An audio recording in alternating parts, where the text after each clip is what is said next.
I remember the way the lamp flickered against the wallpaper. I remember his hands, steady, young, hungry. I remember whispering, "Please, don't stop," with a desperation that didn't sound like me. But most of all, I remember how alive I felt. Not just aroused, not just touched, but awakened. And once you wake up a part of yourself that's been dead for decades, well, you can't put that kind of woman back to sleep. My name is Olivia Monroe. I'm 54 years old, white, widowed, respected professor of American literature at a small liberal arts college in Connecticut. I collect vintage typewriters and pretend to like jazz. For most of my life, I've been a woman who follows the rules. I married at 24. I gave up a shot at a publishing career in New York to raise 2 daughters and support my husband's tech startup. I was the kind of wife people praised in eulogies and envied at dinner parties. Dignified, intelligent, disciplined. I was also slowly rotting inside. It took me years to admit it, even to myself. My husband Charles died 5 years ago. Heart attack. Quick, quiet, brutal. He left me the house, the investments, and the memories I didn't ask for.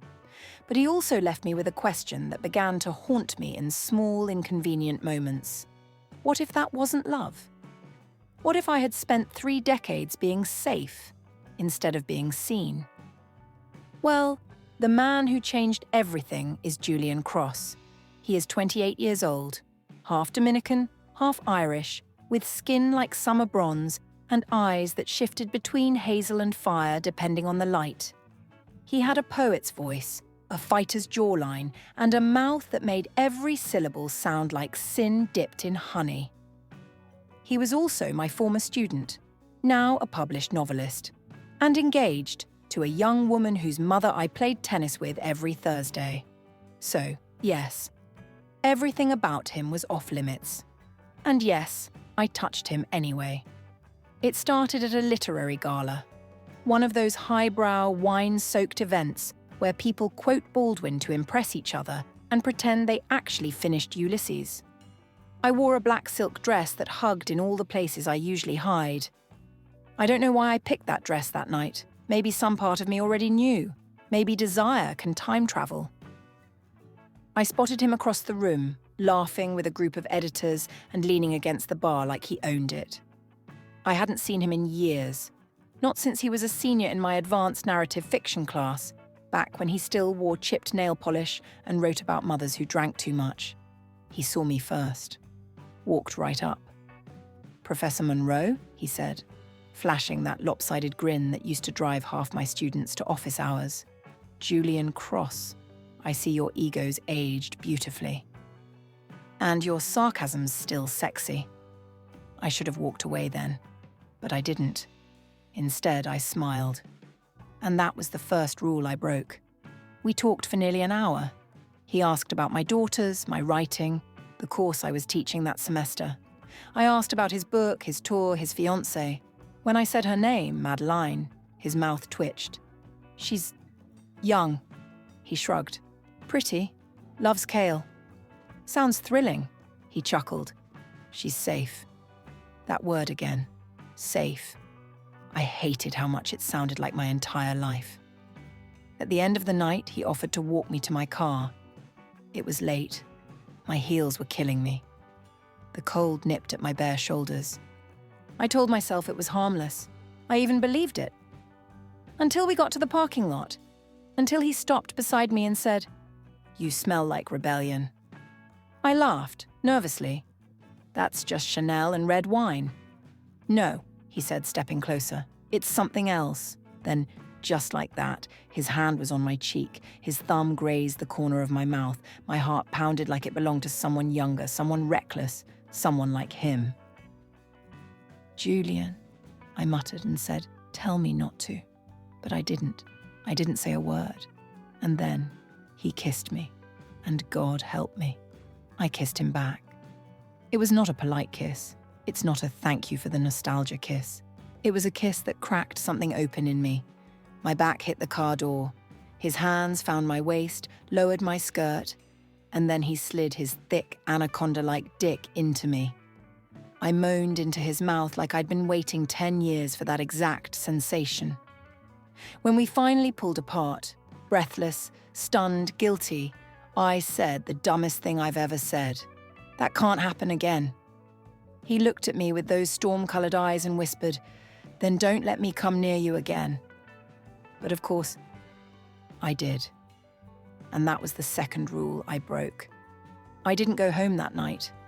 I drove aimlessly for 30 minutes, passing my neighborhood, passing the grocery store, passing all the landmarks of my well-behaved life like they were old friends I no longer recognized. My hands were still trembling on the steering wheel. My lips were still swollen from his kiss, but ended up pulling into the hotel parking lot. I hadn't decided anything at the time. That's the truth. I didn't plan it. I just sat there staring at the entrance of a courtyard Marriott, heart pounding in my throat, asking myself, who am I? And then, like fate, my phone buzzed. Julian, room 219, I know you won't, but if you do, leave your name at the desk. He knew me. He knew me. That was the dangerous part. Not just my face or my body, but the layers beneath. He could see the storm I'd hidden behind my blazers and books, and, for once, someone wasn't afraid of it. I stared at that message for 20 whole minutes. Then I took a breath, turned off the ignition, and walked straight into the fire. The elevator ride felt like purgatory. I watched the numbers light up slowly, 2, then 3, then back to 2. I could have turned back. Instead, I walked down the hallway like a woman hypnotized. I knocked once. He opened the door immediately, like he'd been standing on the other side the whole time, waiting, hoping, knowing. He didn't say a word. Neither did I. The moment the door closed behind me, his hands were on my waist. My back hit the wall. Again. His mouth found mine like it had been starving all day. "I can't stop thinking about you," he whispered between kisses. "Tell me this isn't just in my head." I didn't tell him anything. Instead, I moaned, low and broken, as his fingers slid up the back of my thigh, beneath the hem of my dress. He kissed me like he was unraveling every year I'd spent being appropriate. I should have told him no. I should have reminded him that I was 26 years older, that I'd buried a husband, that I had 2 daughters older than him. But all I said was, "Don't stop. Please don't stop." And he didn't. The first time he entered me, I cried and moaned non-stop. Not from pain, but from coming countless of times. From the way his hands held me like I was precious and filthy at the same time. From the way he kissed my shoulder while I came apart, whispering, "Let go, Olivia. Just let go." Frankly speaking, no one had touched me like that in years, maybe ever. Afterward, we lay tangled in silence, my head on his chest, my dress somewhere on the floor. The air smelled like sweat and something sweeter, like my shame mixed with desire. I wanted to speak. I wanted to say something smart, something grown, something that made this feel less real. But all I could say was, "What are we doing?" He turned his head toward me. His fingers traced slow circles along my spine. "Something wrong?" And perfect. I almost laughed, but there was nothing funny about it, because he was right. I left the hotel at 3:47 a.m. I crept into my house like a teenager breaking curfew, heart pounding, shoes in hand, checking for shadows in every corner. I showered off the scent of him, but my body still pulsed where he'd touched me. I stood in front of the bathroom mirror and stared at myself.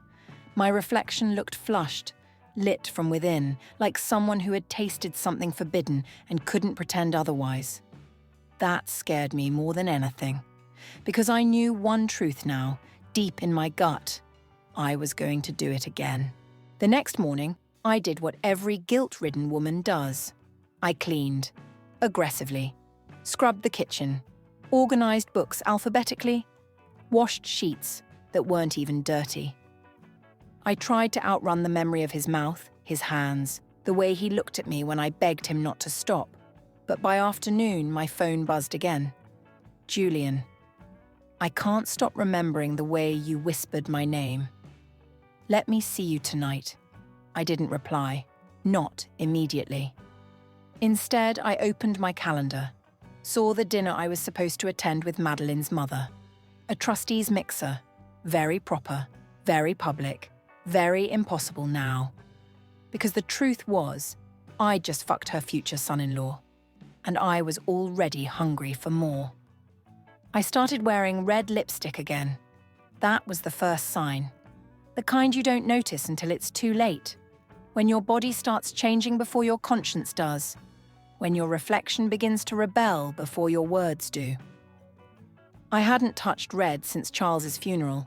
It felt too loud, too flirtatious, too alive for a woman in mourning. But one morning I reached past my usual nudes and picked up the tube called Crimson Blush.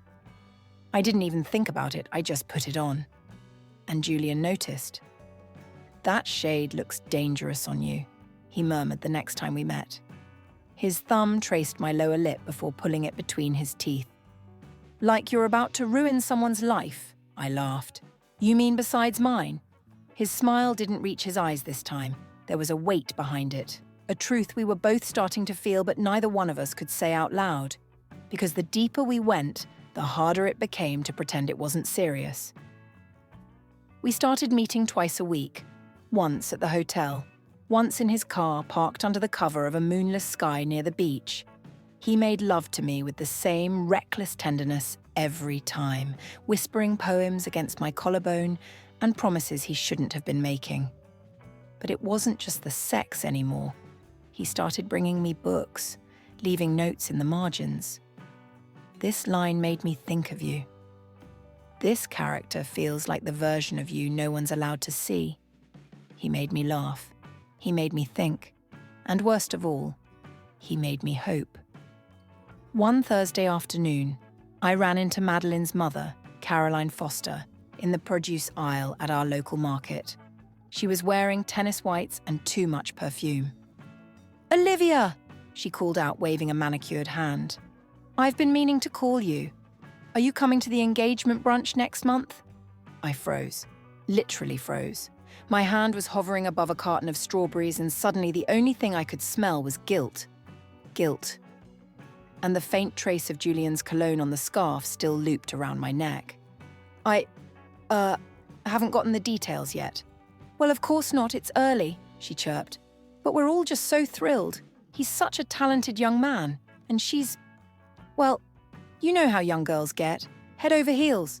She winked. I almost vomited. That night, I didn't go to the hotel. I didn't answer his texts, didn't open his voicemail. I sat in the bathtub for 2 hours, my skin pruning and my mind unraveling. What am I doing? Who am I becoming? And how the hell do I stop something I don't want to stop? But the next day, when I opened my office door, he was sitting in my chair, uninvited, smiling, holding a small box wrapped in brown paper. "I waited 4 hours outside that hotel room, Liv. Julian, I'm not mad, I'm just..." He exhaled. "You can't shut me out like that.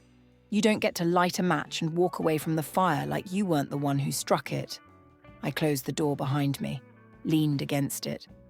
"I saw her mother today. So I'm fucking her future son-in-law. So this isn't just wrong, it's impossible." Julian stood up, slowly. "Then tell me to leave. Right now. Tell me to get the hell out of your office and never touch you again." I didn't. I couldn't. Because the truth was, I needed him. I needed that version of myself he made me feel like. The woman who was more than someone's mother, someone's widow, someone's colleague, the woman who had desires. And suddenly I was in his arms again, pressed against my bookshelf, his mouth in between my thighs, my hands gripping the back of his shirt like I'd drown without him. He didn't take me that time, not all the way. But his tongue. God, the tongue. It was the kind of tongue that turns moaning into loud cry, the kind that stains your soul. Later that night, he sent me a picture. It was the box he brought earlier, unwrapped now, a necklace, gold, simple, with a tiny crimson pendant that matched the lipstick I'd worn for him. Attached was a message. "You said red was dangerous. I say, it's your truth, and I want every shade of it. I stared at that necklace for hours. I held it in my hand and whispered to the empty air, please, don't make me fall in love with you. Because I knew what happened to women like me. Women who found love too late. Women who tasted something wild after decades of being tame. Women who mistook lust for life and didn't know how to come back down. And somewhere inside me, I also knew. I already was. You always think you're careful, until you're not. The lipstick you forgot to wipe off. The scarf that smelled like a man's cologne. The silence that lingers too long after someone asks you a question. Lies have a scent, a rhythm, a weight. And by the time someone notices, it's already too late.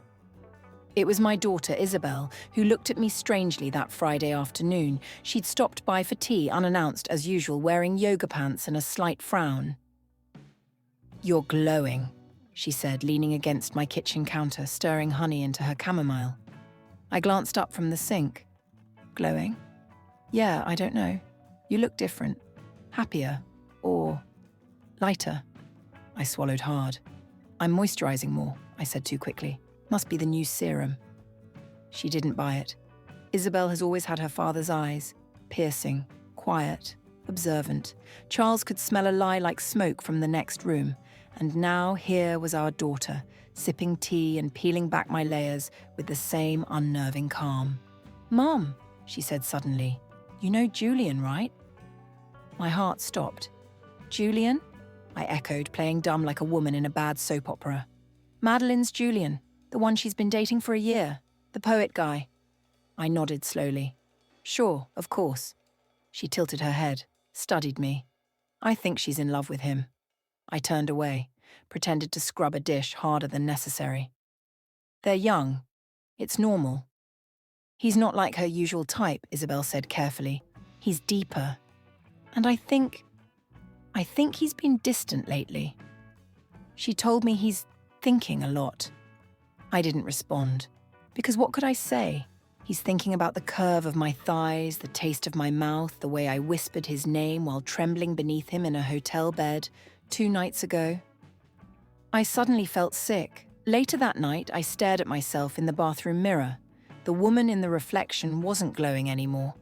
She looked tired, haunted. Her lips were raw from being kissed too hard and too long. Her chest was bruised in the shape of someone else's hands. How long could I keep this up? How long before one of them looked into my eyes and knew? The answer came sooner than I thought. The following week, at the university's fall fundraiser gala, I saw them, Madeline and Julian, together. She was clinging to his arm, radiant in an emerald green gown. He wore a tux that looked too crisp for his usual ruggedness. But his eyes were searching the crowd. For me. I felt it like a static shock, a pulse of heat straight down my spine. We locked eyes for a fraction of a second. He blinked, swallowed, looked away. But it was too late, because someone else had seen it too. Caroline Foster. She was standing near the bar, drink in hand, and her gaze bounced between us like a pendulum. Her smile didn't move, but something behind her eyes shifted, something calculating. Later that evening, when the string quartet played a soft waltz and couples drifted to the dance floor, I stepped outside for air. I wasn't alone for long. He's quite handsome, Caroline said, heels clicking softly on the stone. Julian. I turned, feigned surprise. He is. She sipped her champagne. Madeline's been posting the two of them all over Instagram. But I heard he spends a lot of time near the English department. Almost daily, in fact. I said nothing. Funny, isn't it? She continued. A young man like that, so invested in older literature and older professors. There it was. Not an accusation. Not yet. But a warning. I forced a smile. He's a poet. They're eccentric. She leaned in slightly. So are widows who suddenly start wearing red lipstick again. And with that, she turned and walked away. When I got home that night, I found a note in my mailbox. No envelope, no signature. Just a single sheet of paper folded once with 4 words written in block letters. Does she know yet? My hands shook. I dropped it, stared at the front lawn like someone might be watching from the shadows. The porch light buzzed above me, casting a pale circle on the steps. The whole world suddenly felt colder. I didn't sleep that night. I paced. I poured wine. I reread every text Julian had ever sent me. I remembered every kiss, every whispered promise, every moment I thought this was just between us. But someone else knew now, and someone else hated it. The next day, I told Julian we needed to talk. We met at the park near the water, a quiet, hidden bench where we could blend into the background. He looked tired, paler than usual. His hands kept fidgeting in his lap. "Caroline knows," I said simply. He nodded. I figured. She cornered me at the gala, asked if I had a thing for older women. I swallowed. "Did you deny it?" "I said I had a thing for you." My breath caught. "Julian, I'm not ashamed of you," he said, reaching for my hand. "I'd shout it if I could, but I won't do anything that hurts you." "So, what do you want?" What did I want? To run away? To be found out? To rewind time to when desire hadn't eaten my conscience alive? What I wanted was both of them to disappear. I wanted the lie without the consequence, but the lie was unraveling fast. The note, Caroline's stare, Madeline's lingering glances when Julian wasn't looking. The walls were closing in and something told me. The worst was still ahead. I always thought the truth would come out in a quiet way. Maybe a slip of the tongue, a stray text, a lipstick stain on the wrong collar. But the truth didn't crawl out. It exploded. It happened the morning after Thanksgiving. The house was still a mess from dinner, pie crust crumbs on the table, half-melted candles. Isabel had left early. Madeline had stayed the night. Julian, too. He slept in the guest room. At least, that's what everyone thought. But I knew better. I had seen his shadow moving down the hall after midnight. I had opened my door before he even knocked. And I had let him in. One last time. I don't know why. Maybe I thought it would be the last time. Maybe I thought I could stop. But when he kissed me, I melted like I always did. The next morning, everything was broken. I came downstairs to find Madeline in the kitchen. She was standing at the sink, gripping a mug like it was the only thing keeping her grounded. "He talks in his sleep," she said without turning around. My heart stalled. "Who?" "Julian." Her voice was flat, hollow. "He talks and moans. And last night, he said your name." The silence stretched like a scream between us. "Madeline." She turned slowly. Her eyes were red, but not from crying. These were volcanic tears, boiling just beneath the surface. "You've been fucking him, haven't you?" The room spun. My breath caught in my throat. "It wasn't supposed to. My pet mother." She slammed the mug down so hard it cracked. "He could have slept with anyone, and he chose my pet mother. What the fuck is wrong with you?" "I didn't mean for it to happen." "Oh, you tripped and landed on his dark?" That was the moment I broke. "I'm not a monster, Maddie." I was lonely. I was grieving. My late husband. He left me with nothing but silence and guilt, and Julian made me feel alive again. She stared at me, her hands trembling. "So you just stole him from me?" "He doesn't love you," I whispered. "You don't even see him. You parade him around like a trophy, but he's dying inside with you." She slapped me. The sound echoed through the room like a shot, and then she walked out. Julian tried to call me, texted, emailed, showed up at my work. But I couldn't face him, not after what I'd done, not after who I'd hurt, my pet daughter, my best friend's child. I had burned the bridge between us with matches I lit in a dark hotel room, and now the smoke wouldn't stop choking me. A week later, I found another note in my mailbox. Same handwriting, same folded paper. But this one didn't ask a question. It only said, "She knows." Now we all do. And taped to the back was a photo. Me, Julian, outside my office, kissing. The scandal hit the campus within 48 hours, a viral post, anonymous account. Speculation but no denials. Caroline Foster made sure of that. She'd been saving her ammo. The whispers grew louder. My lectures had fewer students. The dean asked for a private meeting. Julian stopped teaching altogether. Madeline moved to New York. She didn't tell me. She instead told Isabel, my daughter. And then one day, weeks later, I opened my front door to find a box. Inside, the gold necklace Julian had once given me. And a letter. Not typed, not neat, just scribbled in his rushed handwriting. Liv, I thought love could conquer shame. I thought desire could be honest. But what we did, it didn't just ruin a daughter's trust, it ruined you. I won't ask for forgiveness. But I will say this. I meant every word, every kiss, every time I made you feel like you mattered again. And I hope someday you believe that too. Jay. I held the necklace in my palm for a long time. And then I walked it to the edge of the beach near our old spot. I let the waves take it, just like they took everything else. People still talk. They say I seduced him. They say he manipulated me. They say Madeline was the victim. They're all right. And all wrong. Because no one talks about what it feels like to wake up at 54 and realize that no one has touched your soul in years. No one tells you what it's like when someone finally does. And no one prepares you for how fast love can turn into ashes when it was born from a spark you weren't supposed to feel. This is not a story with a bow. This is a story with bruises.